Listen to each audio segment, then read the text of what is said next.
ਅੱਜ ਸੁਣੋ ਮਜ਼ਦੂਰ ਦੀ ਕਹਾਣੀ, ਅੱਜ ਸੁਣੋ ਮਜ਼ਦੂਰ ਦੀ ਕਹਾਣੀ, ਬੇਬਸ ਤੇ ਮਜਬੂਰ ਦੀ ਕਹਾਣੀ। ਭੁੱਖਮ ਪਾਣਾ ਬਾਹਰੋਂ ਆਇਆ, ਵੇਖ ਕੇ ਵੇੜੇ ਭੁੱਖ ਦਾ ਸਾਇਆ। ਖੁਦਕਸ਼ੀ ਦਾ ਸੋਚ ਰਿਹਾ ਸੀ, ਉਹ ਖੁਦਕਸ਼ੀ ਦਾ ਸੋਚ ਰਿਹਾ ਸੀ। ਮੂੰਹ ਅਥਰੂਆਂ ਨਾਲ ਪੂੰਝ ਰਿਹਾ ਸੀ। ਪੱਗ ਆਪਣੀ ਦਾ ਫਾਹ ਬਣਾ ਕੇ ਡਿੱਗਣ ਲਗਾ ਗਲ ਵਿੱਚ ਪਾ ਕੇ। 8 ਸਾਲਾਂ ਦੀ ਧੀ ਨਿਮਾਣੀ, 8 ਸਾਲਾਂ ਦੀ ਧੀ ਨਿਮਾਣੀ, ਐਸੇ ਉਮਰੇ ਬਣੀ ਸਿਆਣੀ। ਰੋ ਰੋ ਤਰਲੇ ਪਾਉਂਦੀ ਪਈ ਸੀ, ਰੋ ਰੋ ਤਰਲੇ ਪਾਉਂਦੀ ਪਈ ਸੀ। ਹੱਥ ਜੋੜ ਕੇ ਆਂਦੀ ਪਈ ਸੀ, ਅੱਬਾ ਮੈਂ ਨਹੀਂ ਬਸਤਾ ਮੰਗਦੀ, ਅੱਬਾ ਮੈਂ ਨਹੀਂ ਬਸਤਾ ਮੰਗਦੀ। ਨਾ ਮਹਿੰਗਾ ਨਾ ਸਸਤਾ ਮੰਗਦੀ, ਨਾ ਮੰਗਦੀ ਮੈਂ ਕਲਮ ਦਵਾਤਾਂ, ਨਾ ਨਕਦੀ ਨਾ ਹੋਰ ਸੁਗਾਤਾਂ। ਅੱਬਾ ਮੈਂ ਨਹੀਂ ਗੁੱਡੀ ਲੈਂਦੀ, ਅੱਬਾ ਮੈਂ ਨਹੀਂ ਗੁੱਡੀ ਲੈਂਦੀ। ਬੁੱਤ 'ਚ ਜਾਣ ਵੀ ਪਾਉਣੀ ਪੈਂਦੀ।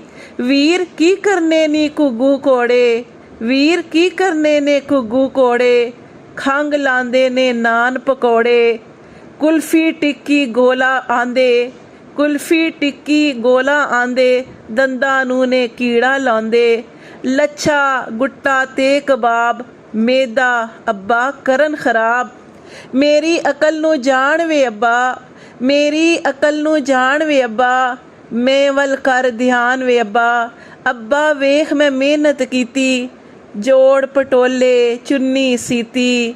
ਮੈਂ ਤੇ ਵੀਰ ਨੇ ਗੱਲੇ ਤੋੜੇ, 110 ਰੁਪਈਏ ਜੋੜੇ। ਐ ਲੈ ਫੜ ਤੇ ਜਾ ਬਜ਼ਾਰੇ, ਕੰਮ ਕਰਾਂਗੇ ਰਲ ਕੇ ਸਾਰੇ। ਗੁਬਾਰੇ ਲੈ ਕੇ ਛੇਤੀ ਆ ਕੇ ਮੇਰੇ ਹੱਥ ਫੜਾ। ਰਲ ਕੇ ਫੂਕਾਂ ਪਰ ਲਵਾਂਗੇ, ਰਲ ਕੇ ਫੂਕਾਂ ਪਰ ਲਵਾਂਗੇ। ਵੇਚ ਗੁਜ਼ਾਰਾ ਕਰ ਲਵਾਂਗੇ। ਸਾਨੂੰ ਛੱਡ ਕੇ ਜਾ ਨਾ ਅੱਬਾ, ਸਾਨੂੰ ਛੱਡ ਕੇ ਜਾ ਨਾ ਅੱਬਾ। ਜਿਉਂਦਿਆਂ ਕਬਰੇ ਪਾ ਨਾ ਅੱਬਾ। ਅੱਬਾ ਗਲ 'ਚ ਫਾਹ ਨੂੰ ਲਾ, ਅੱਬਾ ਗਲ 'ਚੋਂ ਫਾਹ ਨੂੰ ਲਾ।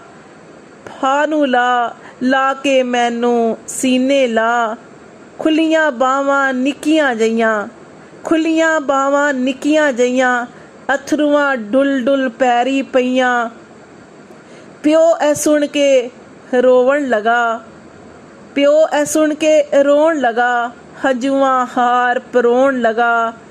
ਧੀ ਦੇ ਅਥਰੂ ਪੂੰਝ ਰਿਹਾ ਸੀ, ਉਹ ਧੀ ਦੇ ਅਥਰੂ ਪੂੰਝ ਰਿਹਾ ਸੀ, ਜਿਸ ਤਰ੍ਹਾਂ ਮੋਤੀ ਹੂੰਝ ਰਿਹਾ ਸੀ। ਪਿਓ ਬਚਿਆ ਪਰ ਧੀ ਦੇ ਚਾਅ, ਪਿਓ ਬਚਿਆ ਪਰ ਧੀ ਦੇ ਚਾਅ। ਲੈ ਬੈਠੇ ਸਨ ਡਾਢਾ ਫਾਹ। ਤਾਇਬ ਗੱਲ ਮੁਕਾ ਕੇ ਰੋਇਆ, ਬਚਪਨ ਕਬਰੇ ਪਾ ਕੇ ਰੋਇਆ। ਅੱਜ ਸੁਣੋ ਮਜ਼ਦੂਰ ਕਹਾਣੀ, ਬੇਬਸ ਤੇ ਮਜਬੂਰ ਦੀ ਕਹਾਣੀ।